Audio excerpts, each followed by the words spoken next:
Hey everybody, hope everybody is well. It's been a minute on this channel because I have a different channel, Drew Story News Podcast, because I've been podcasting. And that has been going very well with a lot less headache. It's still a lot of work getting these things done and slipping it in the middle of my business, but the podcasts have been a little smoother. And because this is kind of a momentous occasion for many people, not for me, but for many people, I decided to do it on this channel. So, election 2020, Joe Biden is president-elect. Let's talk about it. Is the Biden-Harris ticket a good thing? No. No, it is not. The only reason why it's perceived as a good thing now is because we had Trump as president. This is how the Hegelian dialectic works. You're given the illusion of a choice. You don't have a choice, but we're given that illusion. And I really hate to break it to people clapping and cheering at the current political theater on the national stage. You don't exactly choose your president. If you jump down that rabbit hole, you might find that these people are pretty much selected, not elected. In the words of Jordan Maxwell, the historian, people don't know how the world works. That high of an office, you don't just get voted in. That's not how it works. When it comes to certain positions, let's just say they might be a part of an inner circle or an in crowd, or green-lighted by the powerful. The local soccer dad doesn't get voted all the way up to the top like some Disney movie. That's not how it works. And they're placed there because they're usually going to fulfill some sort of an agenda or agendas. But they're probably not there solely because of the democratic voting process, because the people voted them in. Many people like to believe these things, but there's belief and there's reality. And people don't really like the truth. At any rate, with Biden-Harris getting voted in, nothing really happened. Nothing good, anyways. I know everyone's running around celebrating, but nothing happened that was good or meaningful. The only thing that was good was that we got Trump out. And Trump was bad primarily for societal reasons. He was inciting a lot of racism and inspiring a lot of white supremacist militant groups. Not good. In addition to that, he was amassing this huge cult following. That was also extremely dangerous. When you have someone in that high of an office amassing this cult of zealots in which he can do no wrong, that is dangerous. In fact, there was a time where he damn near declared martial law on American citizens, threatening military action on American citizens. And some of his clueless, overzealous fans and followers applaud and enjoy everything he does. That also needed to go. Many politicians are no good, but Trump was definitely causing problems and division. He wasn't the cause of racism and degradation, but for whatever reason or reasons, he was inspiring it. So this new cult of Trump and the overt racism that came with it needed to be repudiated, denounced, and completely abandoned. Aside from that, his behavior in general, future generations and the younger generations needed to know and understand that this is not okay. The xenophobic, boneheaded Trumpism should not be normalized at the executive branch level. And because the current America is so divided and the bar was set so low, two people that most people wouldn't be cheerleading for under normal circumstances just got voted into the highest offices of the country. Both Biden and Harris are career establishment politicians with horrendous records of public service. When you push a lot of the wayward, emotional liberals to the side and look at the wants of the intelligent, researched Democrats, and also a huge chunk of the independent voters, you'd see nobody wanted Biden, nobody cared about Biden. Biden was your typical lying, sociopathic, career establishment politician. He never had a base. They wanted Bernie. They didn't want Kamala the cop either. Tulsi Gabbard was a far more progressive and interesting choice. But the Democratic Party was never going to let those two get ahead. So the party just chose what it wanted, threw a lot of money in, and just polished up its losing ticket, and ran mainly on the strength that it wasn't Trump. And it was pulled off. So while everybody had a little bit of fun, dancing, clapping, and celebrating that Trump is out, now that the smoke is clearing a little bit, let's take a look at who's in the driver's seat now. I want to bring the conversation back to the broken criminal justice system that is disproportionately negatively impacting black and brown people all across this country today. Now, Senator Harris says she's proud of her record as a prosecutor and that she'll be a prosecutor president, but I'm deeply concerned about this record. There are too many examples to cite, but she put over 1,500 people in jail for marijuana violations and then laughed about it when she was asked if she ever smoked marijuana. She blocked evidence. She blocked evidence that would have freed an innocent man from death row until the courts forced her to do so. She kept people in prison beyond their sentences to use them as cheap labor for the state of California. And she fought to keep cash bail system in place that impacts poor people in the worst kind of way. Bottom line is, Senator Harris, when you are in a position to make a difference and an impact in these people's lives, you did not. And worse yet, in the case of those who were on death row, innocent people, you actually blocked evidence from being revealed that would have freed them until you were forced to do so. There is no excuse for that.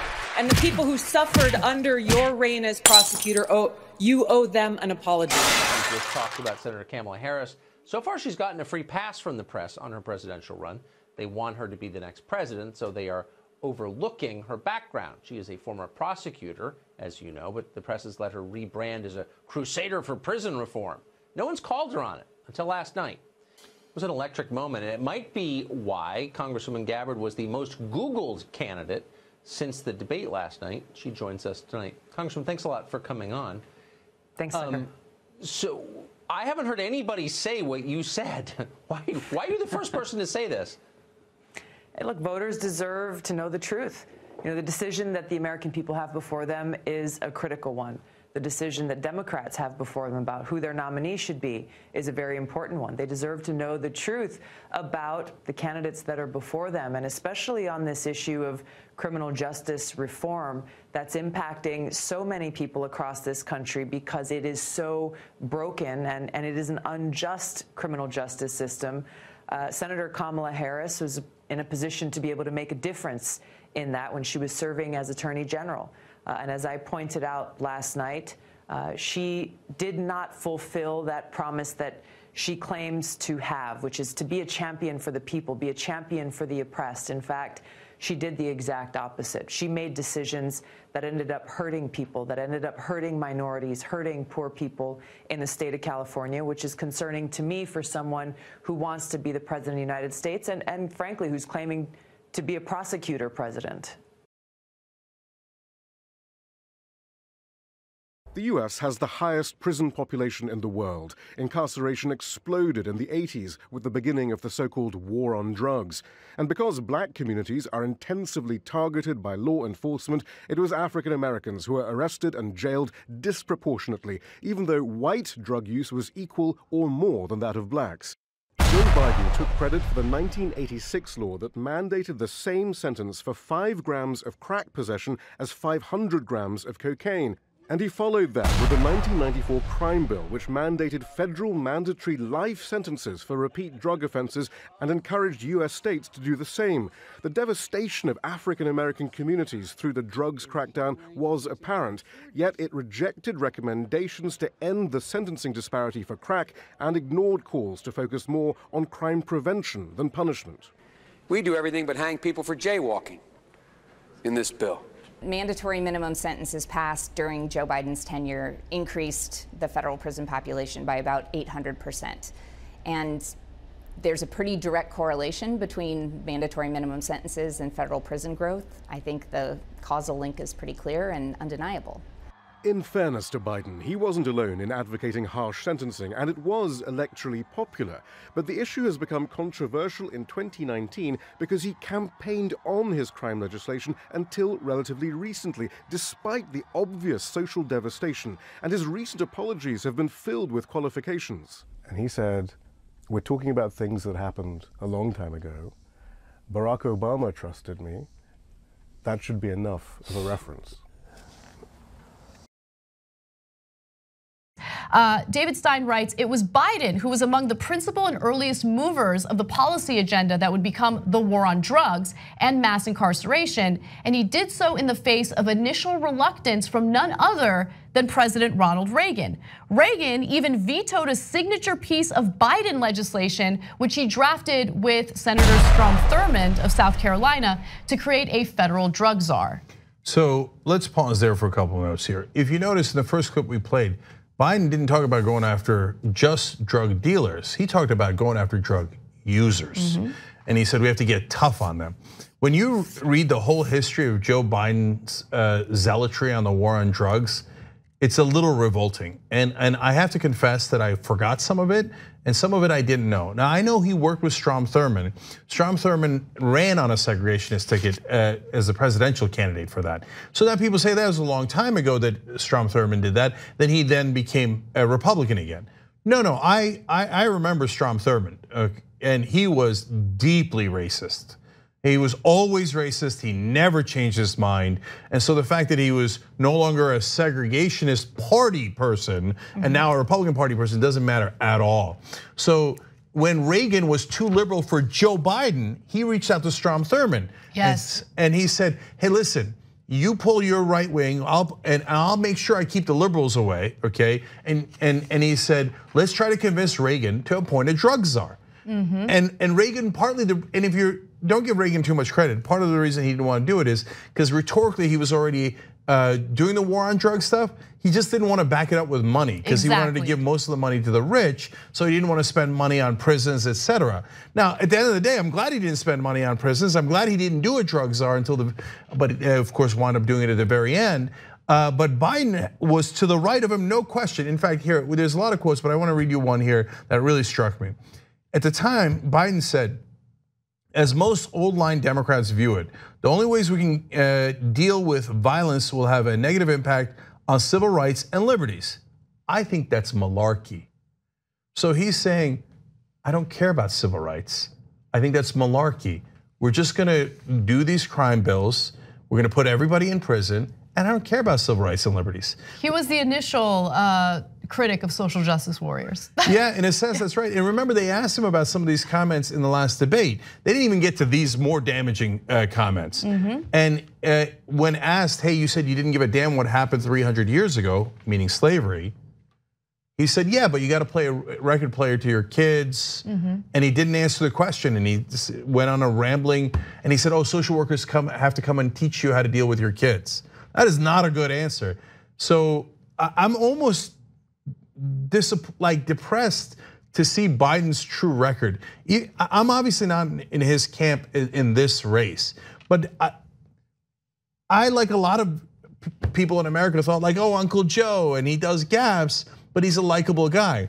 You look at his real record on crime and drugs and civil liberties. What he really believes, right? And civil rights, and that is not a likable Uncle Joe.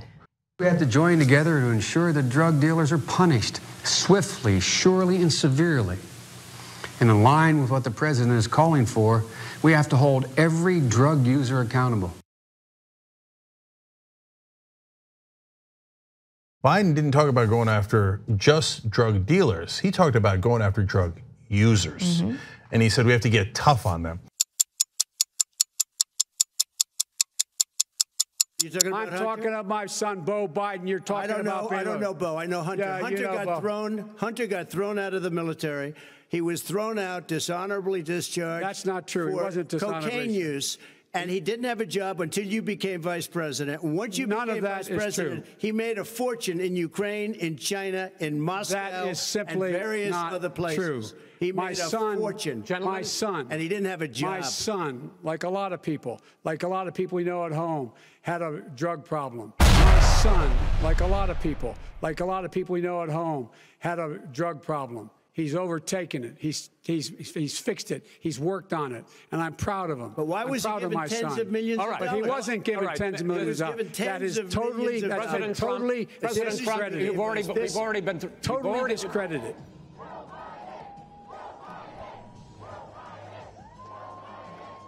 Einstein's definition of insanity is doing the same thing over and over again and expecting different results. Local politics are completely different, and it's a little more genuine. But on the national stage, things are decidedly different.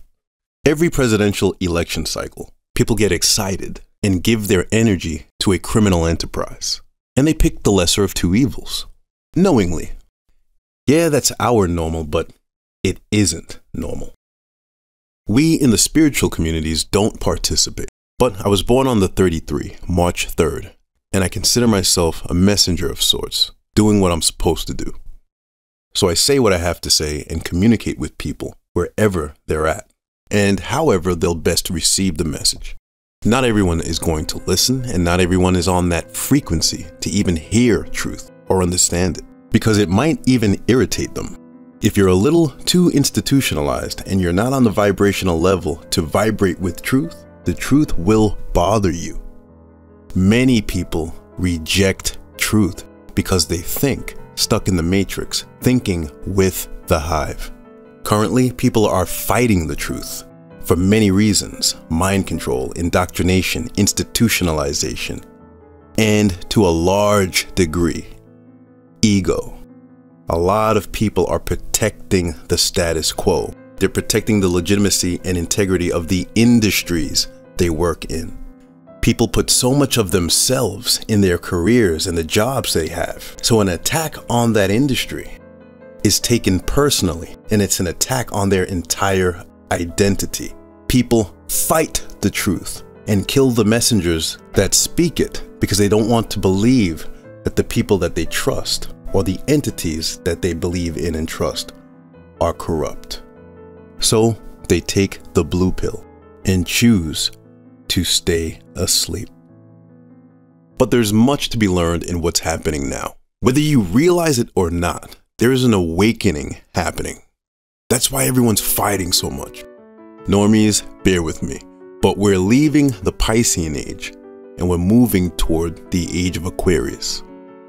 And we're leaving systems of belief and we're moving on towards knowing things. And people know things are not right. People's vibration is rising. Some of the old tricks that used to work are not really working anymore. More people can see the slip-ups in the news, the propaganda, and false narratives. More than they ever could before, more people are noticing now.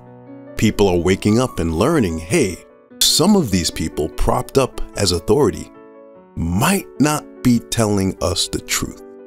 And while this paradigm shift is happening, it's causing a civil war between people who are waking up and people who want to stay asleep on all the issues. Everyone's not waking up all at once to full enlightenment, but a lot of people are waking up just a little bit on certain issues. That's why there's so much fear propaganda warning you about conspiracies and conspiracy theorists lately. That's why there's so much censorship going on now, in the guise of some sort of concern for the public. Some people are starting to wake up and notice the wizard behind the curtain. And it's causing a civil war between the sleeping and the waking up. At any rate, Joe Biden is the new president-elect because we voted out the bad guy, Donald Trump. But who is Biden really? What is the party really all about? And what should we really be expecting? It's purported that his victory is largely due to the black vote, the very people who need be very concerned. Because while many were out celebrating, they may not have realized that a lot of the police brutality and mass incarceration their communities have been dealing with and protesting about lately were largely because of policymakers like Joe Biden. Better said, largely because of him. In the next video on this channel, on this topic, we're going to continue to go down the rabbit hole. And we're going to talk about many of the agendas coming up on the rise through this incoming administration. One of the most serious? The COVID agenda. It's true, the people all around us in this matrix are going to pressure and convince us to keep trusting the system. Just keep listening to the same liars, sociopaths, and hypocrites, career opportunists, and establishment leaders. Most people in society are trusting of the system.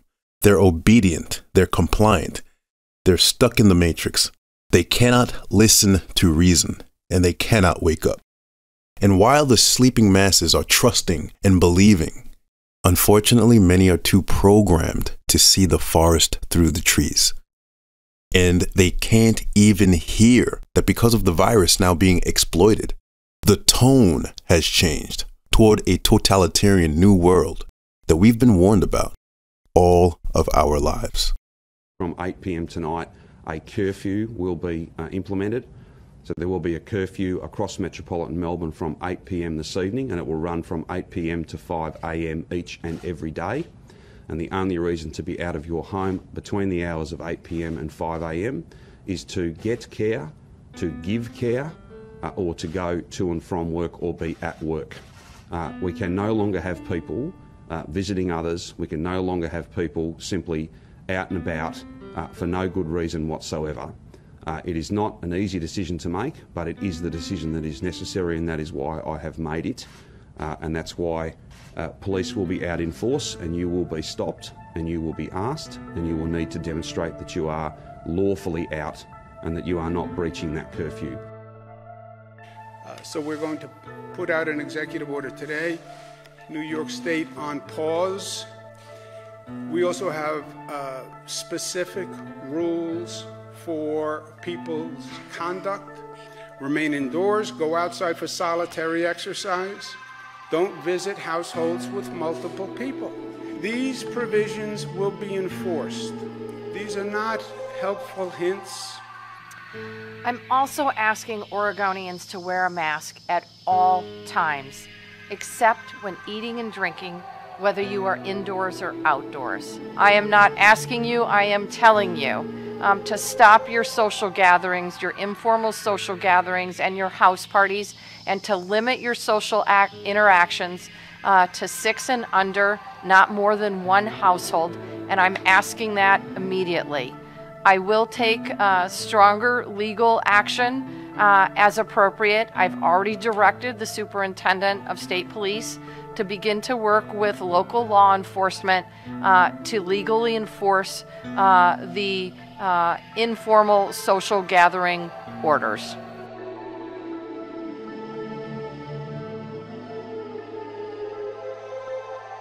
If you're sworn in come January, and we have coronavirus and the flu combining, which many scientists have said is a real possibility, would you be prepared to shut this country down again? I would be prepared to do whatever it takes to save lives, because we cannot get the country moving until we control the virus. That is the fundamental flaw of this administration's thinking to begin with. In order to keep the country running and moving and the economy growing and people employed, you have to fix the virus. You have to deal with the virus. So if the scientists say, shut it down? I would shut it down. I would listen to the scientists. And they, a part of the matrix, are trying to stop and control the awakening masses that want to say no more. Stay tuned for the next video.